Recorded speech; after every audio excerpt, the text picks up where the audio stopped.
এক প্লেটে 3টে পরোটা, আনলিমিটেড তরকারি, একটা সেদ্ধ ডিম, এক টুকরো পেঁয়াজ, একটা কাঁচা লঙ্কা, 30 টাকা। 30 টাকা, যাতে হয় না ট্রেনের টিকিটও হবে না। নমস্কার বন্ধুরা, সুপ্রিয়া কিচেনে আবার আপনাদের সবাইকে স্বাগত জানাই। বন্ধুরা, আজকে আমি ভাইরা রাজুদার পরোটার মতো পরোটা বানাবো। তার সঙ্গে কিন্তু ঘুগনিটা আমি আমার নিজের পছন্দ মতোই বানাবো। তো প্লিজ বন্ধুরা, আপনারা পুরো ভিডিওটা প্রথমের থেকে শেষ পর্যন্ত দেখবেন। আশা করছি আপনাদের ভালো লাগবে। আজকে ঘুগনিটা কিন্তু আমি প্লেন ঘুগনি বানাবো না, পোল্ট্রি মুরগির ছাল দিয়ে ঘুগনিটা বানাবো, যা খেতে দারুণ হয়। আর আমরা কিন্তু গ্রামের দিকে এইভাবে ঘুগনি বানাই অধিকাংশ সময়।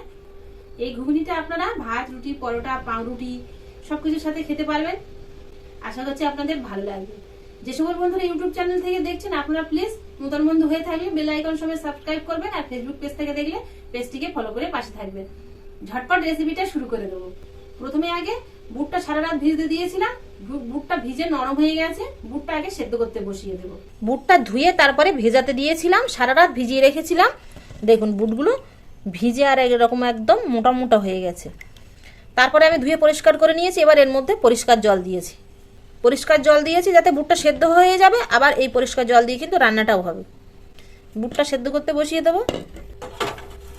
হিটার ধরে বসিয়ে দেবো। এবার পরোটার জন্য পরোটার একটা ডোবা নিয়ে নেব। ময়দা নিয়ে নেব। যতটা ময়দা নিয়েছি ঠিক ততটাই আটা নেব, তাহলে রুটিগুলো সফট হবে। আগে আটার ময়দাটা ভালো করে মিশিয়ে নেব। চাইলে এখানে আপনারা শুধু আটা দিয়েও বানাতে পারেন, আবার নইলে ময়দা দিয়েও বানাতে পারেন। লবণ দিয়ে দেবো 2 চিমটি, সাদা তেল।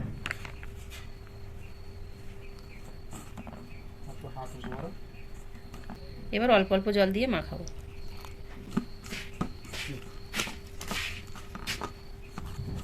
আটাটা কিন্তু ঠিক এরকম সফট করে মাখিয়ে নিয়েছে। সফট করে মাখালে কিন্তু পরোটাগুলো নরম হবে। এবার ঢাকনা চাপা দিয়ে রেখে দেবো। বুটগুলো পুরোপুরি সেদ্ধ হয়ে গেছে, বোঝাই যাচ্ছে। দেখুন খোসাগুলো ভেসে উঠেছে আর বুটগুলো আলাদা হয়ে গেছে প্রায়। দেখুন বুটটা একদম এরকম সেদ্ধ হয়ে গেছে। এবার নামিয়ে নেব। আর অল্প পরিমাণে জল আছে, দেখুন যতটুকু জল আছে এর মধ্যে রান্নাটাও হয়ে যাবে। 10-15 মিনিট হয়ে গেছে। ময়দাটা আর একবার একটু মাখিয়ে নেব। এমনভাবে মাখাতে হবে ডোটা যেন ঠিক এরকম সফট হয়, আর টানার সঙ্গে সঙ্গে দেখুন ঠিক এরকম কেটে যাবে। এবার এর থেকে ছোট ছোট লেচি কাটবো। ঠিক যেরকম মার্কেটের পরোটা ঠিক সেরকমই ছোট ছোট লেচি কাটবো। ছোট ছোট লেচি কেটে বড় বড় বানায়, মানে একটু পাতলা পাতলা। অল্প অল্প ময়দা দিয়ে লেচিগুলো বেলে নেব।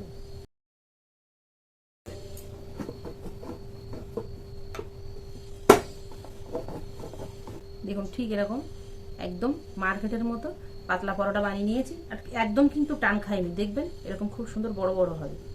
সবগুলো একইভাবে বেলে নেব। পরোটা ভাজার জন্য চাটু বসিয়ে দেব। পরোটাগুলো এবার ভেজে নেব।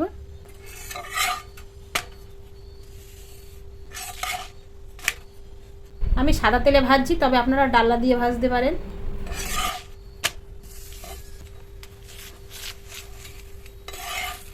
একটা পরোটা হয়ে গেছে, নামিয়ে নেব। পরোটা নামিয়ে নেওয়ার সঙ্গে সঙ্গে কিন্তু একটা ঢাকনা দিয়ে চাপা দিয়ে রেখে দেব। এভাবে চাপা দিয়ে রাখলে কিন্তু পরোটাটা সফট থাকবে, দেখবেন শক্ত হয়ে উঠবে না। বাকিগুলো দিয়ে একইভাবে ভেজে নেব। সব পরোটাগুলো ভেজে নিয়েছি। পরোটাগুলো এতটাই সফট হয়েছে, দেখুন পুরো মুঠোর মধ্যে চলে আসছে। দেখুন কতটা সফট। পরোটাটা তো দেখলেন একদম মার্কেটের মতো হালকা পরোটা আর একদম সফট। এবার ঘুগনিটা বানিয়ে নেব। কড়া গরম হয়ে গেছে। রান্নার জন্য সরষের তেল দিয়ে দেবো। গরম তেলেই প্রথমে পেঁয়াজ কুচি দিয়ে দেবো, কাঁচা লঙ্কা কুচি। পেঁয়াজটা খানিকক্ষণ ভাজার পরে নরম হয়ে আসলে আদা আর রসুন বাটা দিয়ে দেবো 2 চামচ।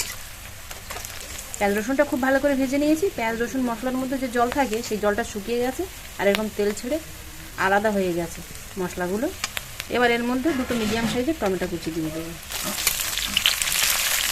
একে একে সব মশলা দিয়ে দেবো। লবণ, হলুদ গুঁড়ো, ঝাল লঙ্কার গুঁড়ো, কাশ্মীরি লঙ্কার গুঁড়ো, জিরে গুঁড়ো, ধনে গুঁড়ো।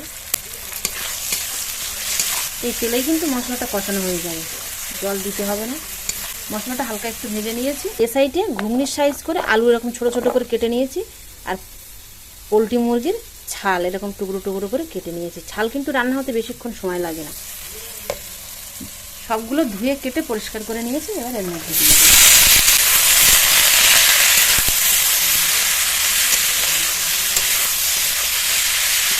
এবার লো টু মিডিয়াম ফ্লেমে কিন্তু কষাবো ধীরে ধীরে।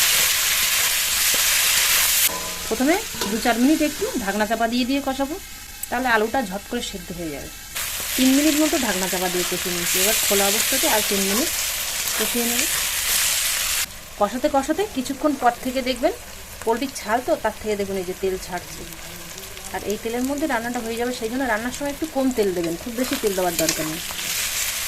আলু আর পোলট্রির ছালটা খুব ভালো করে কষিয়ে নিয়েছি, সব কিছু কিন্তু সেদ্ধ হয়ে গেছে। দেখুন দেখুন আলু সেদ্ধ হয়ে গেছে। এবার এর মধ্যে আমি জল সমেত সেদ্ধ করে রাখা বুটটা দিয়ে দেবো।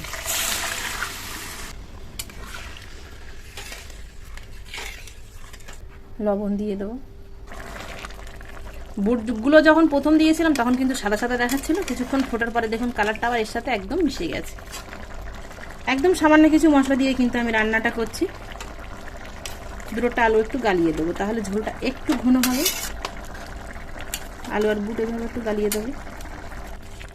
ঝুঁড়ি রান্নাটা হয়ে গেছে, এর থেকে কিন্তু গাঢ় করবো না। একটু ঝোল থাকলে এই ঝোলটা খেতে ভালো লাগে। শুধু খেতে পারবে না আপনারা, আবার রুটি পরোটা ভাত সব কিছুর সাথে খেতে পারবেন, দারুণ লাগবে খেতে এই পোলট্রির ছাল দিয়ে ঘুগনিটা। এর মধ্যে নামানোর আগে একটু গরম মশলার গুঁড়ো ছড়িয়ে দেবো আর ধনেপাতা কুচি, সামান্য 1 চিমটি পরিমাণে গোলমরিচ গুঁড়ো।